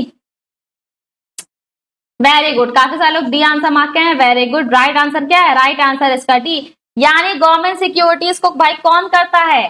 Bankers bank. किसे कहा जाता है बैंकर्स बैंक? बैंकर्स बैंक कहा जाता है आरबीआई को, यानी आरबीआई क्या आती है? गवर्नमेंट सिक्योरिटीज को सेल करने का काम करती है, या auction government security regarding create करने का काम करती है, मेंटेन करने का काम करती है on the behalf of government of India. Very good Sushma, very good Puneet, very good Nanti, very good Ranjeet. चलिए, आरबीआई क्या है? आरबीआई मेजरली अपने डेप्ट मैनेजमेंट ऑफिस के जरिए इशू करती है और एडमिनिस्टर करती है गवर्नमेंट सिक्योरिटीज को on behalf of government of India, यानी आरबीआई एक्ट करती है एज अ गवर्नमेंट डेप्ट मैनेजर और रेगुलर बेसिस पे ऑक्शन करवाती है इलेक्ट्रॉनिक फॉर्म में, ताकि वो फंड को रेज कर सके गवर्नमेंट के लिए। ठीक है, चलिए नेक्स्ट क्वेश्चन की बात करते हैं। Which document is commonly filled by a company before price band is fixed for an IPO? IPO का मतलब क्या होता है? Initial public offer. ठीक है, इनिशियल पब्लिक ऑफर कौन सा डॉक्यूमेंट है भाई? कंपनी क्या करती है जब कोई भी कंपनी आईपीओ, कोई न्यू कंपनी है, जब न्यू क्या भाई, न्यू कंपनी कैसे क्या करती है भाई? शेयर्स इशू करती है। किसके जरिए? आईपीओ के जरिए वो शेयर्स को इशू करती है। तो आईपीओ लाने से पहले कंपनी क्या करती है? एक प्राइस बैंड लाती है जो कि फिक्स्ड होता है आईपीओ के लिए। वो डॉक्यूमेंट क्या है? ठीक है, कौन सा ऐसा डॉक्यूमेंट है जो कि मेजर तौर पे कंपनी सेबी को फाइल करती है, यानी आईपीओ लाने से पहले कंपनी क्या करती है? कंपनी कौन सा डॉक्यूमेंट फाइल करती है सेबी को, जिससे कि वो उस आईपीओ के रिगार्डिंग या फिर उस शेयर्स के रिगार्डिंग एक मार्केट क्रिएट कर सके? ऑप्शन ए कह रहा है बैंक गारंटी, ऑप्शन बी कह रहा है आरएचपी, ऑप्शन सी कह रहा है फाइनल अलॉटमेंट लेटर, या option D government section order. Right answer क्या है इसका? वेरी गुड का बी गोस्वामी, बी मार्क किया, ओके बी, काफी सारे लोगों ने बी मार्क किया, very good very good. Right answer क्या? आरएचपी यानी रेड हायरिंग प्रोस्पेक्ट, यानी कंपनी क्या करती है? कंपनी को जब भी आईपीओ लाना होता है ना, तो एक हिसाब समझ ले बस क्रिएट करने का काम करती है वो आरएचपी के जरिए, यानी वो ड्राफ्ट करती है आरएचपी, जिसके जरिए वो क्या करती है? वो भाई सबको बताती है कि हम ऐसा लेकर के आ रहे हैं, हम आईपीओ इशू कर रहे हैं, जिसमें सब कुछ मेंशन होता है, लेकिन प्राइस क्या होगी शेयर्स की इसके रिगार्डिंग मेंशन नहीं होता है। लॉट साइज क्या होगा इसके रिगार्डिंग भी मेंशन नहीं होता, यानी कंप्लीट इंफॉर्मेशन मेंशन नहीं होती है आरएचपी में। ठीक है, हेलो गुड्डी। चलिए, रेड हैंग प्रोस्पेक्टस आप देख सकते हैं, इंपॉर्टेंट बहुत है, बहुत बार रिपीट भी हुआ है, इसलिए इसके आने के चांसेस बहुत ज्यादा हैं। एक डॉक्यूमेंट है जो कि सेबी को फाइल करती है कोई भी कंपनी आईपीओ लाने से पहले, जिसमें डिटेल इंफॉर्मेशन होती है कंपनी के बारे में, कंपनी कौन सा बिजनेस कर रही है, क्या फाइनेंशियल हो रखे हैं, क्या रिस्क इन्वॉल्व रखा है, या फिर जो कंपनी फंड रेस करेगी उस फंड को वो किस तरीके से यूज करेगी, ये भी आरएचपी में मेंशन होता है। यानी अगर बात की जाए content of red hiring prospectus, बहुत बार ये आपका पीवाईक्यू, बहुत बार ये कॉन्सेप्ट रिपीट हुआ है। तो क्या क्या कंटेंट होते हैं आरएचपी में? कंपनी का ओवरव्यू क्या है, बिजनेस मॉडल क्या है, कंपनी की फाइनेंशियल परफॉर्मेंस, इंफॉर्मेशन होगी मैनेजमेंट के रिगार्डिंग, प्रमोटर्स के रिगार्डिंग, ग्रोथ पोटेंशियल होगा, रिस्क कितना इन्वॉल्व होगा, साथ ही साथ जो फंड रेस किया जा रहा है उसका कंपनी इस्तेमाल किस तरह से करेगी, ये सब कुछ मेंशन होता है। नेक्स्ट क्वेश्चन की बात करते हैं। What is the function of an ombudsman in banking और इंश्योरेंस? अम्बुड्समैन स्कीम क्या है? इंश्योरेंस में हमने इंश्योरेंस के चैप्टर में बहुत डिटेल में फाउंडेशन सीरीज में पढ़ रखा था। अम्बुड्समैन स्कीम क्या है? प्रोवाइड करती है फ्री और independent grievance redressal mechanism for customer against bank insurer. Option B कह रहा है सेट करती है monetary policy rate. Option C कह रही है अप्रूव करती है बैंक का मर्जर, या ऑप्शन डी कमर्शियल ब्रांचेस जो हो रखे हैं बैंक उनको रन करने का काम करती है। तो राइट आंसर क्या होने वाला है इस क्वेश्चन के लिए? सुषमा जी ने बिल्कुल राइट आंसर किया, उन्नति ने भी बिल्कुल राइट आंसर किया, very good.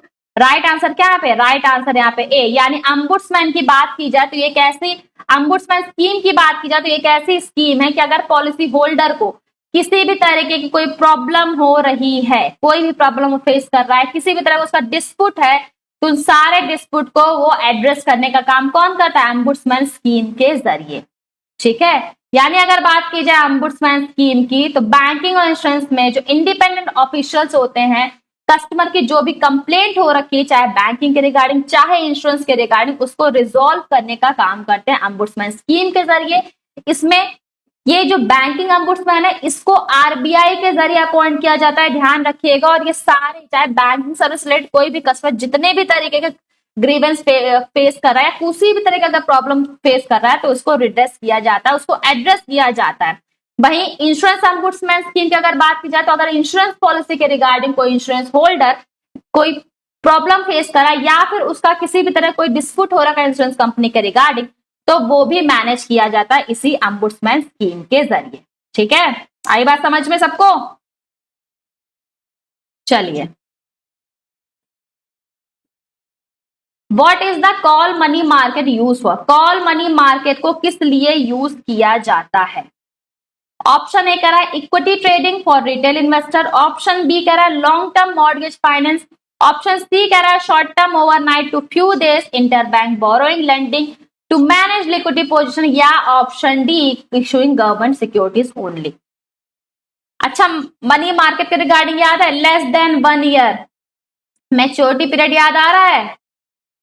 Short term in nature होते हैं, लेस देन 1 होते हैं, और अगर मोर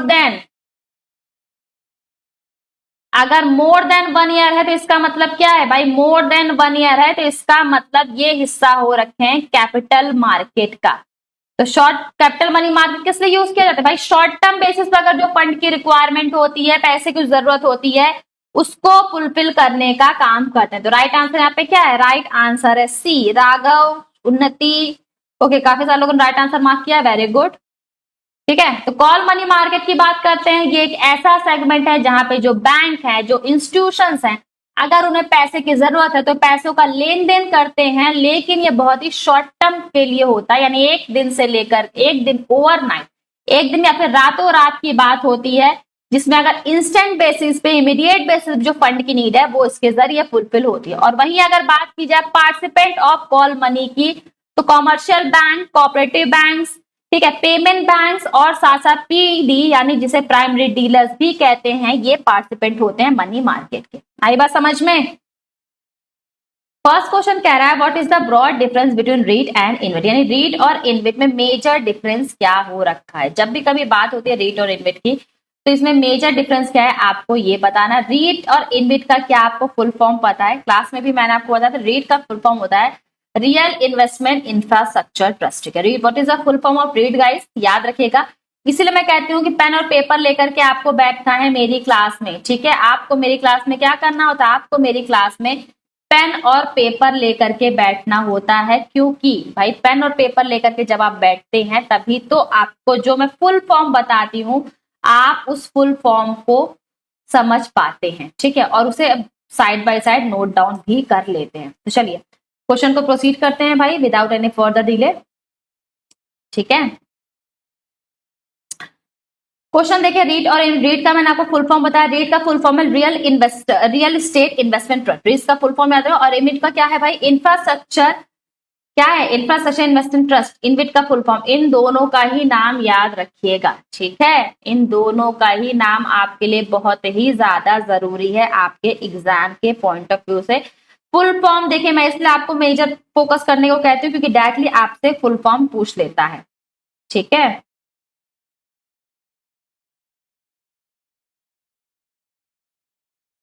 चलिए प्रोसीड की, चलिए तो मुझे आंसर बताइए क्या होगा right answer for this question. Major difference आपको बताना है। ऑप्शन ए आपका कह रहा है REIT is a type of deposit account, REIT एक तरीके का डिपॉजिट अकाउंट है। ऑप्शन बी वही कह रहा है कि रीट जो है वो गवर्नमेंट बॉन्ड्स है, जबकि इनविट एक इक्विटी फंड है। ऑप्शन सी आपका कह रहा है, ऑप्शन सी आपका कह रहा है कि वो दोनों ही आइडेंटिकल है, यानी दोनों में ही क्या भाई आइडेंटिकल इन रेगुलेशन है और दोनों का ही पे आउट प्रोफाइल हो रखा है।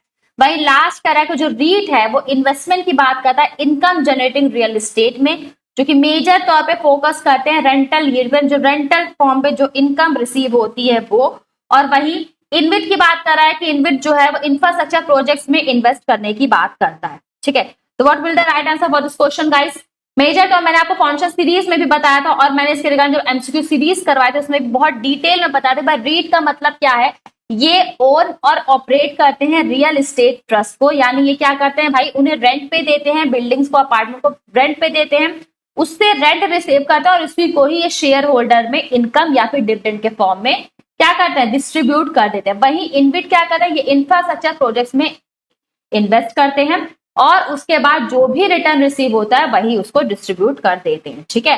तो right answer, what will the right answer for this question, the right answer will be answer D, ठीक है। राइट आंसर क्या आपका, राइट आंसर है आपका डी। और किसने किसने राइट आंसर किया, उन्नति ने बिल्कुल राइट आंसर किया, रोहित कुमार ने भी बिल्कुल राइट आंसर किया, राघव ने भी बिल्कुल राइट आंसर किया। Very good guys.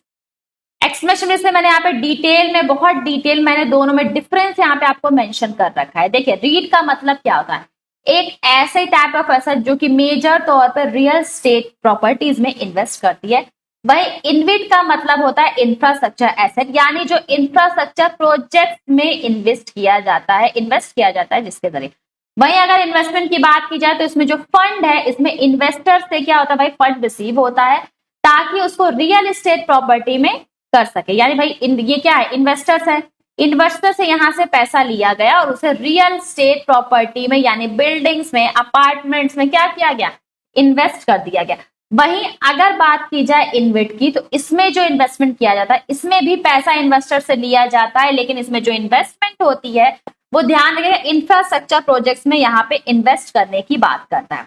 Income generation की अगर मैं बात करूं तो रीट में मैंने आपको कई बार फाउंडेशन सीरीज के जरिए भी मैंने आपको कई बार बताया है कि भाई रीट में जो इनकम होती है वो रेंटल के फॉर्म में रिसीव होती है, इसे ही रिटर्न कहते हैं या इनकम कहते हैं।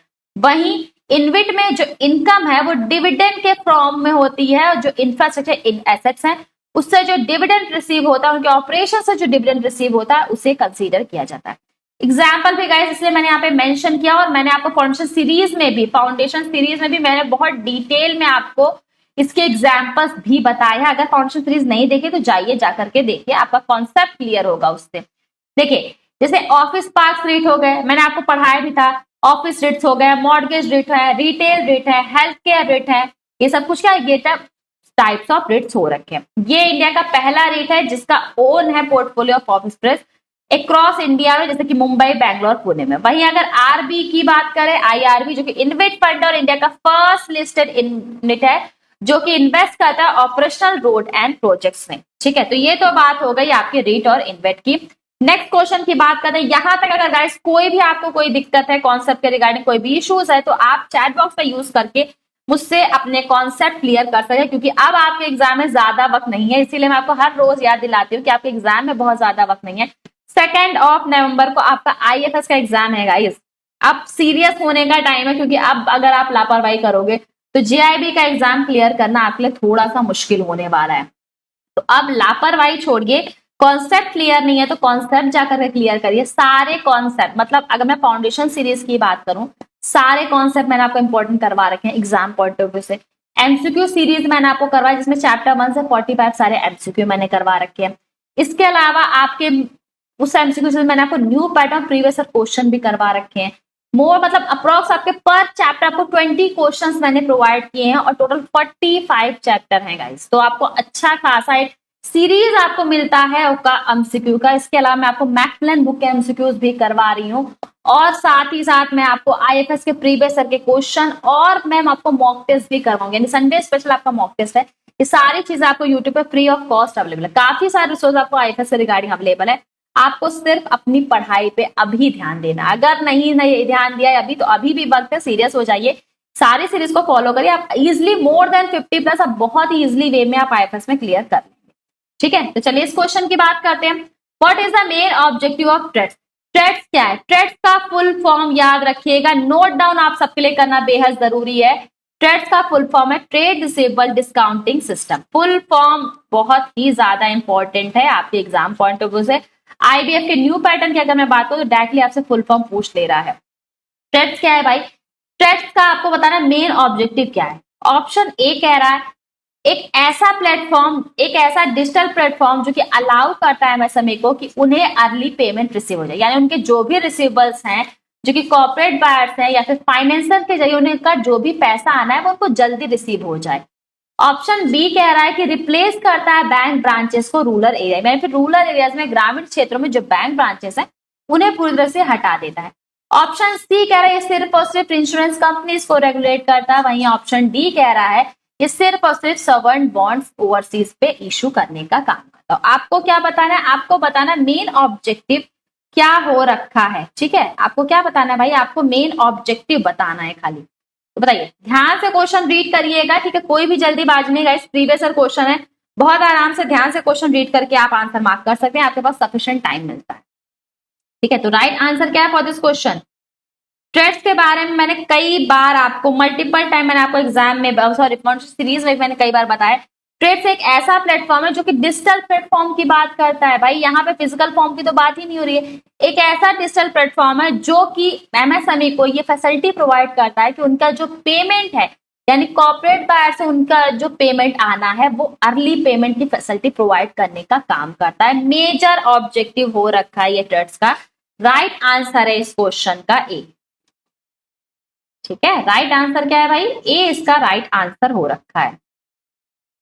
एक्सप्लेनेशन भी आप यहाँ पे देख सकते हो। ऐसा सेटअप है जो कि क्या करता है भाई, जैसा मैंने बताया एमएसएमई को उनके अर्ली पेमेंट रिसीव करवाने में हेल्प करता है। चाहे गवर्नमेंट डिपार्टमेंट से मान लीजिए एमएसएमई कोई पैसा आना है, पीएसयू से कोई पैसा आना है या फिर किसी अलग जो फाइनेंसर उनके जरिए आना है, तो ये फैसिलिटी वो प्रोवाइड करता है। वहीं मैंने यहाँ पे आपको इसलिए प्रोसेस ऑफ ट्रेड्स भी मेंशन किया है।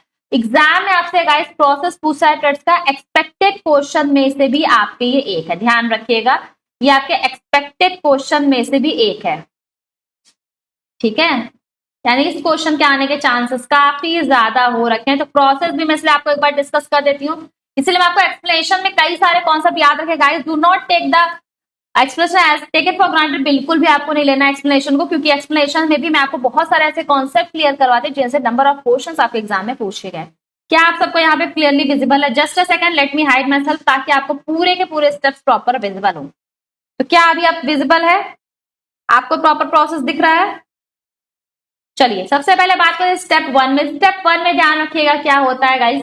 स्टेप 1 में एक्शन लिया जाता है एमएसएमई सेलर से, यानी स्टेप 1 में सेल होता है, यानी जो एमएसएमई है अपने गुड्स को सर्विसेज को सेल करता है। स्टेप 2 में जो एक्शन होता है वो बायर के जरिए लिया जाता है, यानी इसमें बायर क्या करता है भाई, जो इनवॉइस इशू कर रहा है एमएसएमई उसको एक्सेप्ट करने का काम करता है ट्रेड्स प्लेटफॉर्म के जरिए। स्टेप 3 में बिडिंग होती है, यानी जो फाइनेंसर होते हैं वो बोली लगाते हैं बिल डिस्काउंटिंग के लिए। वहीं स्टेप 4 में फाइनेंसिंग का प्रोसेस होता है, यानी जो सेलर है वो एक्सेप्ट करेगा जो भी बिड उसके अकॉर्डिंग बेनिफिशियल होगा।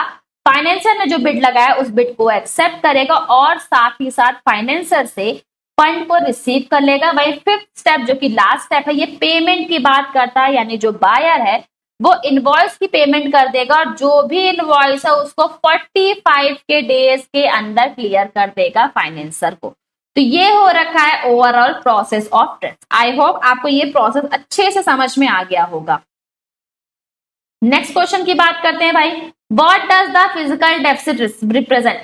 फिजिकल डेफिसिट क्या है? Multiple time repeated, most repeated question में से आपके एक है और एक्सपेक्टेड क्वेश्चंस में से एक है। फिजिकल डेफिसिट क्या रिप्रेजेंट करता है?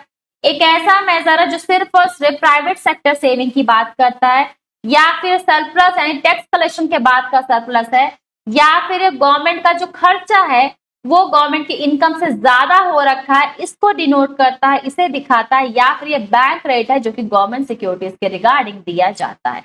फिजिकल डेफिसिट के बारे में मैंने आपको हमेशा बताया, याद करने की ट्रिक भी बताई थी। डेफिसिट याद रखिएगा, डेफिसिट का मतलब है घाटा।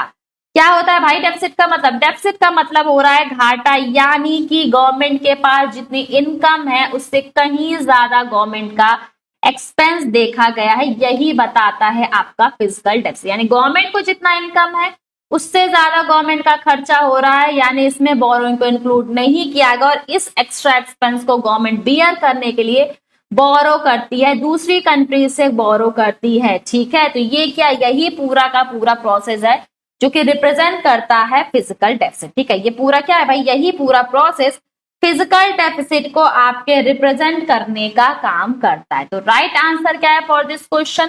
राइट आंसर है आंसर सी, और काफी लोगों ने सही आंसर भी मार्क किया है, मैं ये देख पा रही हूँ। वेरी गुड मोनिका, उन्नति, very good Arjun, very good guys, काफी सारे लोगों ने राइट आंसर मार्क किया है। देखिए फिजिकल डेफिसिट भाई, जब गवर्नमेंट का खर्चा ज्यादा हो गया है, यानी गवर्नमेंट का जितना इनकम है उससे कहीं ज्यादा गवर्नमेंट का खर्चा हो गया है, लेकिन इस बोरोइंग इंक्लूड नहीं किया जाता। अब भाई एक्स्ट्रा खर्चा हो रहा है, गवर्नमेंट कैसे पूरा करेगी? जाहिर से बात है, गवर्नमेंट क्या करेगी? बोरो करेगी। दूसरी कंट्री से गवर्नमेंट क्या करेगी? दूसरी कंट्री से गवर्नमेंट बोरो करती है ना? तो यही डिनोट करता है बेसिकली फिजिकल डेफिसिट क्या है, शॉर्टफॉल को डिनोट करता है, जिसे गवर्नमेंट क्या बोरोइंग के जरिए कवर अप करती है। ठीक है, और फिजिकल डेफिसिट जो एब्सोल्यूट टर्म्स में भी डिफाइन किया जाता है, साथ ही साथ परसेंटेज के फॉर्म में भी डिफाइन किया जाता है। फॉर्मूला गाइस याद रखिएगा, फिजिकल डेफिसिट का एग्जाम में आपसे बहुत बार फॉर्मूला पूछा है। फिजिकल डेफिसिट का मतलब जब टोटल एक्सपेंडिचर में से टोटल रिसिप्ट माइनस कर देंगे तो आपका वैल्यू आ जाएगी फिजिकल डेफिसिट की। कहीं ना कहीं एग्जाम में जैसा मैंने क्वेश्चन फ्रेमिंग की कि फिजिकल डेफिसिट क्या है, ऑप्शन में आपको ये भी फ्रेम कर देगा, it is excess of what, excess of expenditure over revenue, यानी भाई एक्सेस हो रखा है एक्सपेंडिचर का रेवेन्यू पे, गवर्नमेंट का रेवेन्यू कम है, एक्सपेंडिचर ज्यादा हो रखा है। नेक्स्ट क्वेश्चन की बात करते हैं, what is the credit default swap? CDS क्या है? मल्टीपल टाइम रिपीटेड है और एक्सपेक्टेड भी है आपका ये क्वेश्चन। ठीक है, सीडीएस है, क्रेडिट डिफॉल्ट स्वैप क्या है? ऑप्शन ए कह रहा है ये डिपॉजिट अकाउंट है कमर्शियल बैंक में। ऑप्शन बी कह रहा है इसमें जो ये क्रेडिट डेरिवेटिव है जो कि क्रेडिट एक्सपोजर जो हो रखा है फिक्स इनकम प्रोडक्ट के रिगार्डिंग उसको ट्रांसफर करता है पार्टीज के बीच में, यानी मेजर तौर पे हेजिंग और स्पेकुलेशन की बात हो रही है। थर्ड कह रहा है ये एक तरीका ट्रेजरी बिल है। लास्ट कह रहा है ये गवर्नमेंट इंश्योरेंस है बैंक डिपॉजिट के रिगार्डिंग।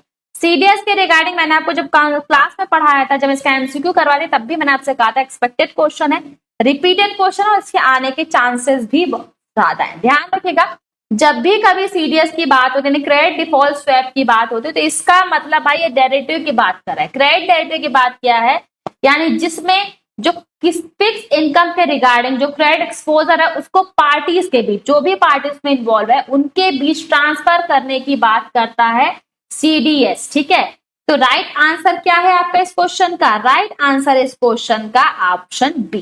ठीक है, very good, very good. Right answer क्या है? राइट आंसर है यहाँ पे बी। ठीक है, काफी सारे लोगों ने राइट आंसर में क्या है, वेरी गुड गाइस। देखिए बहुत डिटेल में इसलिए मैंने सीडीएस आपको यहाँ पे मेंशन किया, यानी सीडीएस जो है फंक्शन करता है इंश्योरेंस पॉलिसी की तरह फॉर अ लेंडर या फिर इन्वेस्टर, यानी उन्हें रिस्क के अगेंस्ट प्रोटेक्शन प्रोवाइड करता है। यहाँ पे मैंने ये भी मेंशन किया कि सीडीएस किस तरह से वर्क करता है, यानी ध्यान रखिएगा सीडीएस प्रोटेक्शन प्रोवाइड करता है बायर को, यानी ये एक तरीके से जो भी रेगुलर प्रीमियम पे करते हैं उन्हें प्रोटेक्शन प्रोवाइड करने का काम करता है। प्रोटेक्शन बायर कौन होते हैं भाई? जो रेगुलर तौर पे प्रीमियम पे करते हैं। इसके अलावा सेलर को प्रोटेक्शन प्रोवाइड करता है, यानी जो भी पार्टी प्रीमियम रिसीव कर रही है उसे ये प्रोटेक्शन प्रोवाइड करते हैं। साथ ही साथ इस बात पे भी अग्री करते हैं कि वो रिम्बर्स करेंगे अगर बोरोवर जो है डिफॉल्ट हो गया है पेमेंट में। रेफरेंस एंटिटी भी इसका हिस्सा है, यानी रेफरेंस जो एक स्पेसिफिक डेप्टर होता है जैसे कि गवर्नमेंट या फिर कंपनी। वहीं क्रेडिट इवेंट की अगर मैं बात करूं तो जो क्रेडिट इवेंट है वो भाई बैंकरप्सी हो गई, रिस्ट्रक्चरिंग हो गई, या फिर फेलर हो गया टू पे सेलर, तो क्या करेगा? कंपनसेट करेगा बायर को फॉर दी लॉस। बहुत डिटेल में इसलिए गाइस मैंने यहाँ पे आपको बता दिया है। नेक्स्ट क्वेश्चन की बात करते हैं, how does an open market sale by RBI affect liquidity? OMO, open market operations भी मैंने आपको बताया था। ठीक है, कल की क्लास में मैंने आपको OMO के बारे में, जब मैंने मैकमिलन बुक एमसीक्यू डिस्कस करी थी, तो मैंने आपको बताया था कि भाई एक ऐसा मॉनिटरी टूल्स है, मेजर तौर पे अगर किसी भी तरह जो एक्सेस इनकम हो रखी है उसको क्या करता है, ये अब्सॉर्ब कर लेता है।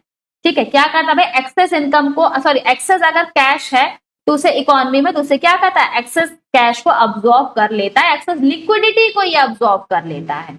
तो देखिए ऑप्शन क्या कह रहा है, फर्स्ट ऑप्शन कह रहा है ये एक्सेस लिक्विडिटी को अब्सॉर्ब कर लेता है बैंकिंग सिस्टम से, क्योंकि जो बायर है वो पे करते हैं आरबीआई को cash in exchange for securities, यानी भाई बायर क्या कर रहे हैं, बायर सिक्योरिटीज ले रहे हैं और बदले में पे कर रहे हैं, यानी जब भी कभी क्या होता है भाई, इंजेक्ट हो रही है। सेकंड कह रहा है ये इंजेक्ट करता है लिक्विडिटी को in the banking system. Third कह रहा है इसका कोई भी इफेक्ट नहीं होगा लिक्विडिटी पर। लास्ट कह रहा है कि इंक्रीज कर देता है जो भी करेंसी चलन में है, यानी जो भी स्टॉक अवेलेबल हो रखा है मनी का, उसको ऑटोमेटिकली क्या करेगा, इंक्रीज कर देता है, बढ़ा देता है। ओएमओ एक मार्केट, एक मॉनिटरी टूल्स है जो कि सेंट्रल बैंक यानी आरबीआई के जरिए यूज किया जाता है, यानी जब भी कभी इकोनॉमी में एक्सेस लिक्विडिटी हो जाती है तो उसे अब्सॉर्ब करने के लिए आरबीआई क्या करती है, आरबीआई इस मॉनिटरी टूल का इस्तेमाल करती है। यानी इसमें क्या होता है भाई, आरबीआई क्या कर रही है, बाहर इसमें परचेस कर रहा है सिक्योरिटीज को, बदले में पैसा क्या कर रही है, आरबीआई को पे कर। और जब कभी क्या करते हैं भाई, मनी सप्लाई मेंटेन करना होता है आरबीआई को, तो आरबीआई क्या करती है, आरबीआई इन्हीं सिक्योरिटीज को सेल कर देती है। ठीक है, इस तरीके से वो इंजेक्ट करती है मनी को इन द इकोनॉमी। तो राइट आंसर क्या है इस क्वेश्चन का, right answer for this question is option A. All right, very good Raghav, very good Kalavati ji, very good Unnati, very good guys. और अगर सेशन पसंद आ रहा है तो गाइस ज्यादा ज्यादा लाइक बटन प्रेस करिएगा, सेशन को लाइक करिएगा, ठीक है, और अपने JIBS में शेयर करना बिल्कुल मत भूलिएगा। नेक्स्ट एक्सप्लेनेशन भी देखिए, यहाँ मैंने बहुत डिटेल में जो आपको बताया, एक्सप्लेनेशन भी यहाँ पे बहुत डिटेल में मैंने मेंशन कर रखा है। ठीक है, नेक्स्ट क्वेश्चन की बात करते हैं, repo reverse repo corridor expected question में से एक है। प्रीवियस ईयर अटेम्प्ट में तो पूछा गया है, 24 अक्टूबर में ही पूछा गया और आने के चांसेस भी हैं, क्योंकि repo reverse repo corridor confusing भी है। ठीक है, क्या होता है ये, ऑप्शन ए कह रहा है टैक्स कॉरिडोर है कॉर्पोरेट्स के लिए, ऑप्शन बी कह रहा है फिजिकल कॉरिडोर है सेंट्रल बैंक ऑफिसेस में, थर्ड कह रहा है ब्रांड है for the branch opening approval, या फिर लास्ट कह रहा है कि एक स्प्रेड है रेपो रेट और रिवर्स रेपो रेट के बीच में, जो कि मैनेज करता है, हेल्प करता है, सहायता करता है जो शॉर्ट टर्म इंटरेस्ट रेट है, शॉर्ट टर्म मार्केट रेट है, उन्हें मैनेज करने में। तो ये आपका LAF, देखिए रिवर्स रेपो रिवर्स या फिर रेपो कॉरिडोर को ध्यान रखें, LAF भी कहते हैं। ठीक है, लिक्विड एडजस्टमेंट फैसिलिटी बहुत डिटेल में मैंने आपको बताया है, कहाँ बताया भाई, फाउंडेशन सीरीज में बहुत डिटेल में मैंने बताया कि इसे LAF भी कंसीडर किया जाता है। बेसिकली ये क्या करते हैं भाई, ये जो शॉर्ट टर्म LAF की अगर मैं बात करूं तो शॉर्ट टर्म इंटरेस्ट रेट को मैनेज करने का काम करते हैं। तो राइट आंसर क्या है इस क्वेश्चन का, राइट आंसर है आंसर डी। और मैं देख रही हूँ काफी सारे लोग डी मार्क करें, वेरी गुड रिया, very good Manju ji, very good Sushma जी, वेरी गुड गाइस। एक्सप्लेनेशन भी आप दे सकते हो, LAF कंसीडर किया जाता है एक ऐसा टूल है जो कि सेंट्रल बैंक यानी आरबीआई के जरिए मैनेज किया जाता है, ताकि जो लिक्विडिटी है न केवल उसको मैनेज किया जा सके बल्कि जो शॉर्ट टर्म इंटरेस्ट रेट है उन्हें स्टेबलाइज भी किया जा सके। ये जो कॉरिडोर है इसका एक फ्लोर होता है जिसे SDF यानी स्टैंडिंग डिपॉजिट फैसिलिटी रेट कहते हैं, जहां पे बैंक जो एक्सेस फंड है और जो सेलिंग रेट है वहां पे क्या होता है, बैंक बोरो करती है। ठीक है, तो ये आपका है LAF, जिसे क्या कहा जाता है, रेपो रिवर्स रेपो कॉरिडोर कहा जाता है। ये सिस्टम इस बात को इंश्योर करता है कि भाई ओवरनाइट अगर इंटर बैंक लेंडिंग रेट है तो वो रेंज के अंदर होना चाहिए, यानी वो अलाउ करता है सेंट्रल बैंक को कि जो भी मनी सप्लाई है किसी भी इकोनॉमी में उसे कंट्रोल करने में हेल्प करता है। ठीक है, चलिए नेक्स्ट क्वेश्चन की बात करते हैं, Which institution is primarily responsible for CPI national estimate used by policy maker? Consumer Price Index, CPI का फुल फॉर्म क्या है, कंज्यूमर प्राइस इंडेक्स, यानी इसमें इंडिविजुअल लेवल पे बात होती है, कंज्यूमर लेवल पे बात होती है, यानी रिटेल लेवल पे यहाँ पे बात होती है। CPI क्या है भाई, रिटेल लेवल पे बास्केट है, एक बास्केट है जिसमें सारी हाउस होल्ड की गुड्स एंड सर्विसेज है, इसके प्राइस में किसी भी तरह कोई चेंजेस होता है तो उसे रिटेल लेवल मेजर करता है CPI, जो कि मैंने आपको फाउंडेशन सीरीज में बहुत डिटेल में भी बताया है। आपको बताना है कौन सा इंस्टीट्यूशन है जो कि मेजर तौर पर रिस्पॉन्सिबल है CPI के रिलेटेड जो डेटा है उसे एस्टिमेट करने के लिए या फिर डेटा को इशू करने के रिगार्डिंग। ऑप्शन ए कह रहा है आरबीआई ओनली, ऑप्शन बी कह रहा है एनएसओ या फिर Ministry of Statistics and Programme Implementation, option C कह रहा है सेबी या फिर ऑप्शन डी यहाँ पे कह रहा है आईआरडीए। तो राइट आंसर क्या है भाई इसका?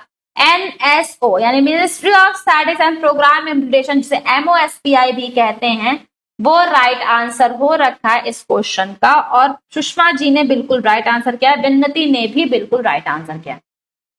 एनएसओ क्या करेगा भाई? जो भी डेटा है उसका कंपाइल करेगा और उसे रिलीज करने का काम करेगा। सीपीआई से रिलेटेड जो भी डेटा है ऑल इंडिया स्टेट लेवल पे, वो चाहे रूरल एरिया की बात हो, अर्बन की बात हो, कंबाइंड की बात हो, ये सब कुछ मैनेज किया जाता है एनएसओ के जरिए। एनएसओ क्या करता है? डेटा को कलेक्ट करता है, या जो प्राइस डेटा है, चाहे वो विलेजेस की बात की जाए, अर्बन एरिया से बात, यानी अक्रॉस द कंट्री सारे डेटा को क्या करता है? सारे डेटा के कलेक्शन करता है और इसी कलेक्शन डेटा का यूज किया जाता है सीपीआई को कैलकुलेट करने के लिए। ठीक है भाई, अगर बात की जाए तो गवर्नमेंट ने मर्ज कर दिया था सीएसओ को नेशनल सैंपल सर्वे एनएसओ के साथ, और इन दोनों को फॉर्म करके ही बनाया गया है एनएसओ, यानी सीएसओ सेंट्रल स्टैटिक ऑफिसर और नेशनल सैंपल सर्वे ऑफिस दोनों को मर्ज करके एनएसओ फॉर्म किया, यानी एक बॉडी गवर्नमेंट ने बना रखी है कंट्री की जितनी भी स्टैटिकल एक्टिविटीज है उन्हें मैनेज करने के रिगार्डिंग, उन्हें लुक आफ्टर करने के रिगार्डिंग। क्वेश्चन कह रहा है विच of the following best captures the objective of insolvency and bankruptcy code. Insolvency और बैंक्रप्सी कोड के रिगार्डिंग कौन सा स्टेटमेंट बिल्कुल सही हो रखा है जो कि इसका ऑब्जेक्टिव आपको बेहतर तरीके से बताता है? फर्स्ट एंड कह रहा है to provide a time bound resolution mechanism for stressed asset corporate and debtor cases and improve creditor recovery. यानी भाई सबसे पहला कह रहा है कि टाइम डेट रेजोल्यूशन प्रोवाइड करता है स्ट्रेटजीज के रिगार्डिंग, स्ट्रेट एसेट के रिगार्डिंग सॉरी, और कॉर्पोरेट और डेट केसेस को क्या करता है भाई? हैंडल करता है, क्रेडिटर को रिकवरी को इंप्रूव करता है। जितने भी नेशनलाइज है सबको क्या करता है भाई? जितने भी बैंक है सबको नेशनलाइज करता है और क्रिएट करता है न्यू टैक्स ले फॉर कॉर्पोरेट ओनली। लास्ट का रिप्लेस करता है आरबीआई को रेगुलेटरी बैंक। तो देखिए इंसॉल्वेंसी बैंक्रप्सी फ्रेमवर्क इंस्टीट्यूशन की अगर मैं बात करूं तो फाउंडेशन सीरीज में भी आपको मैंने कई बार पढ़ाया था, और जब मैं आपको एमसीक्यू सीरीज करवाए थे उसमें भी मैंने बहुत डिटेल में इसके बारे में बताया था। तो देखिए अगर मैं बात करूं कि कौन सा इसमें सही तरह से कैप्चर है, तो देखिए इंसॉल्वेंसी और बैंक्रप्सी फ्रेमवर्क क्या है भाई? इसलिए इंट्रोड्यूस किया गया था ताकि टाइमली मैनर में रेजोल्यूशन प्रोवाइड कर सके जो स्ट्रेस कॉर्पोरेट है, जो डेटर केसेस हैं उनके रिगार्डिंग, और साथ ही साथ क्रेडिट को क्या कर सके? क्रेडिटर की रिकवरी को इंप्रूव भी कर सके। तो राइट आंसर क्या होने वाला for this question guys? Right answer है आपका फर्स्ट आपका बिल्कुल ही करेक्ट आंसर हो रखा है। ठीक है, फर्स्ट आपका बिल्कुल करेक्ट हो रखा है, यानी टाइमली मैनर में क्या करता है? रेजोल्यूशन प्रोवाइड करता है। एक्सप्लेनेशन भी आप देख सकते हो। आईबीसी की अगर मैं बात करूं तो मेजर एम है कि भाई टाइमली मैनर में जो भी इंसॉल्वेंसी रिलेटेड केसेस है उसको रिजॉल्व करे, ज्यादा से ज्यादा एसेट को क्या करता है? मैक्सिमाइज करता है, और साथ ही साथ क्या करता है भाई? फ्रीइंग अप कैपिटल को एंटरप्रेन्योरशिप के जरिए प्रमोट करता है और क्रेडिट अवेलेबिलिटी को भी इंक्रीज करने का काम करता है। चलिए नेक्स्ट क्वेश्चन की बात करते हैं। नेक्स्ट क्वेश्चन कह रहा है विच of the following best describe the money multiplier. 4 option दिया और आपको बताना मनी मल्टीप्लायर को कौन बेहतर तरीके से डिस्क्राइब करता है। ऑप्शन ए कह रहा है सिर्फ और सिर्फ प्राइस इंडेक्स है मनी के रिगार्डिंग। ऑप्शन बी कह रहा है फिजिकल मशीन है जो कि यूज किया जाता है बैंक में। ऑप्शन सी कह रहा है टैक्स है हाई डिपॉजिट ओनली पे, या फिर ऑप्शन डी कह रहा है कि एक ऐसा स्केलर है जो कि शो करता है मैक्सिमम पोटेंशियल, जो कि इंक्रीज करता है deposit from a unit increase, और बेस मनी को कह सकते हैं ओवरऑल क्या करता है? ब्रॉड मनी में कन्वर्ट करता है। मनी मल्टीप्लायर का चैप्टर 14 मनी इन्फ्लेशन में मैंने बहुत डिटेल में मैंने बताया था। एना सिजवार्ड और फ्रेड मिल्टन ने इसकी शुरुआत की थी, इसकी थ्योरी लेकर के आए, जिसमें इन्होंने क्लियरली ये मेंशन किया था कि मनी मल्टीप्लायर एक ऐसा प्रोसेस है जिसके जरिए जो ब्रॉड मनी है उस ब्रॉड मनी को जो बेस मनी है उसे कन्वर्ट किया जाता है ब्रॉड मनी। यानी जब हम 3 को डिवाइड कर देते हैं हम 0 से, तो वैल्यू आ जाती है मनी मल्टीप्लायर की। एक्सप्लेनेशन भी मैंने आपको डिटेल में दिया था। एक्सप्लेनेशन में एक छोटा सा एग्जांपल दे देती हूँ ताकि आपको ये कॉन्सेप्ट अच्छे से समझ में।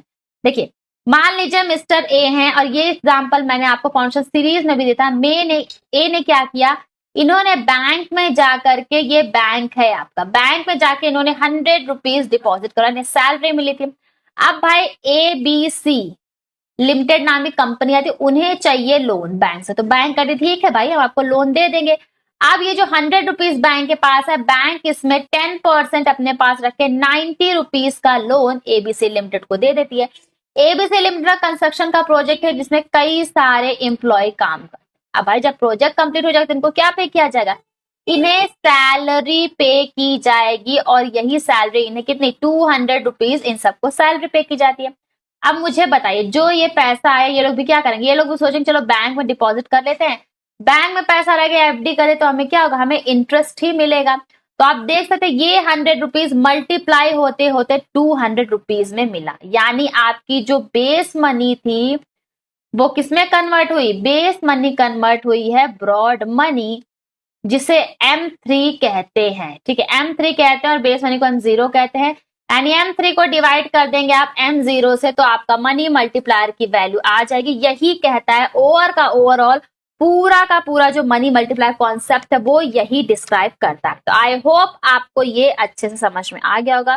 तो what will be the right answer for this question, right answer क्या है, राइट आंसर है आपका डी। ठीक है, राइट आंसर आपका डी हो रखा है।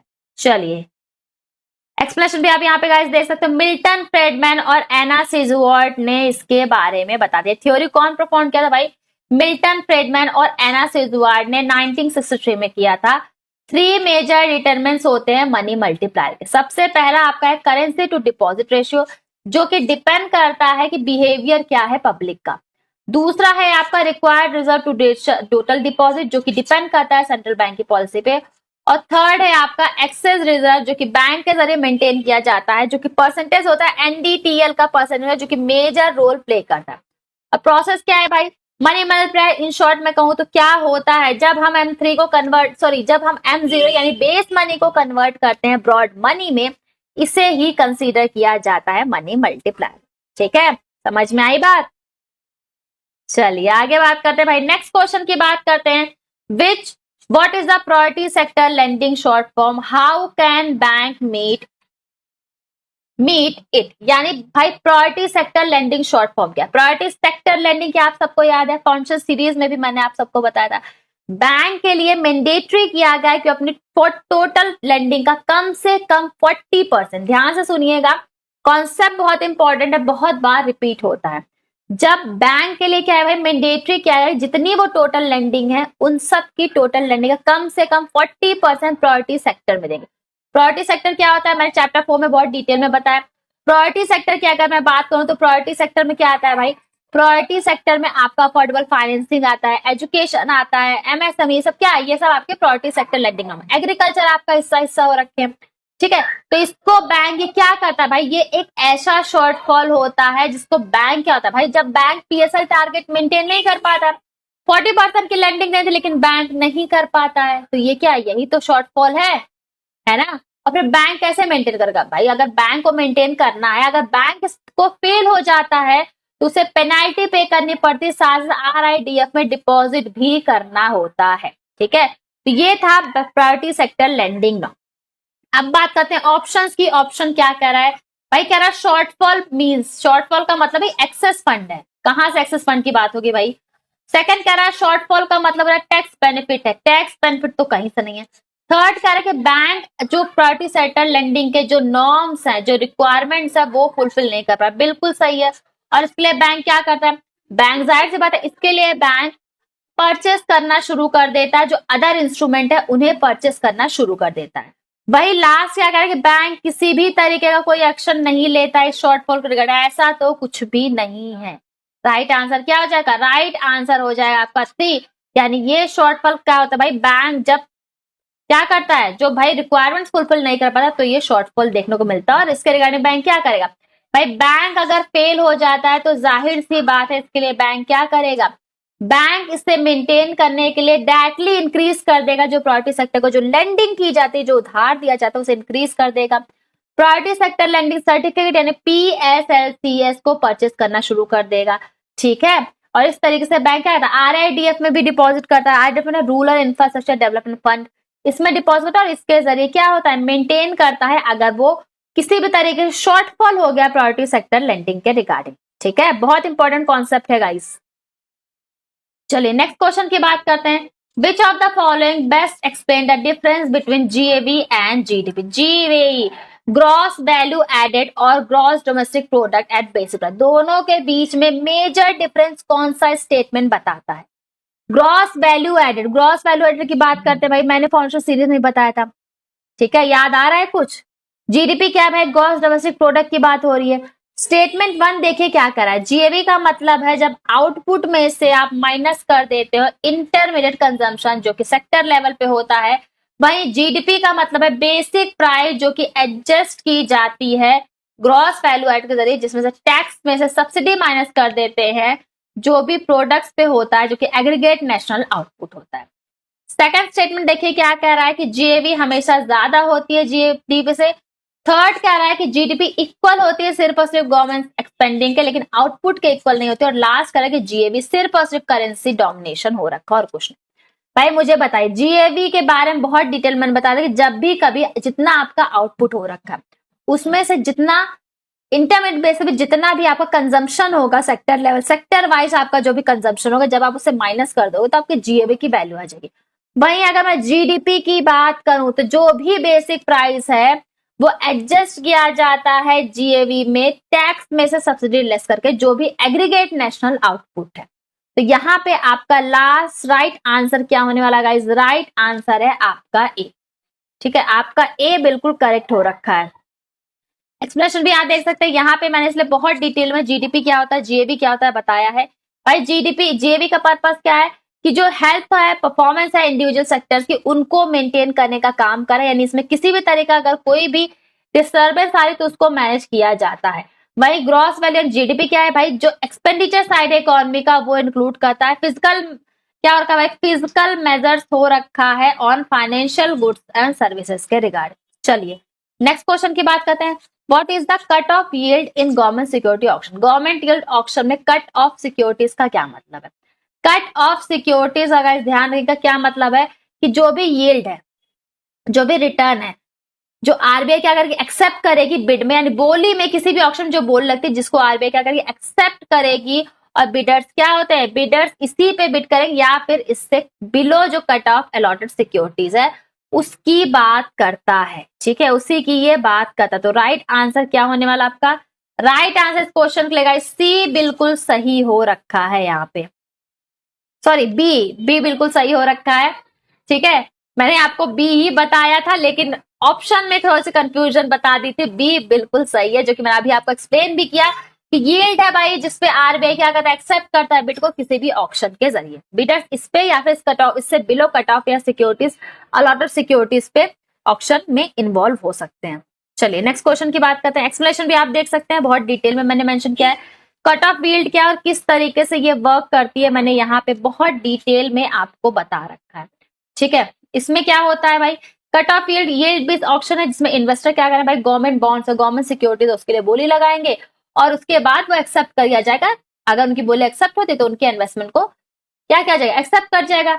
आरबीआई डिटरमाइन करे कट ऑफ यील्ड क्या होता है, जो कि बेस्ड होता है टोटल अमाउंट ऑफ सिक्योरिटीज पे जो कि सेल की जाती है। ठीक है, तो ये तो बात होगी आपकी कट ऑफ यील्ड की, कट ऑफ यील्ड की बात हो गई। चलिए नेक्स्ट क्वेश्चन की बात की जाए।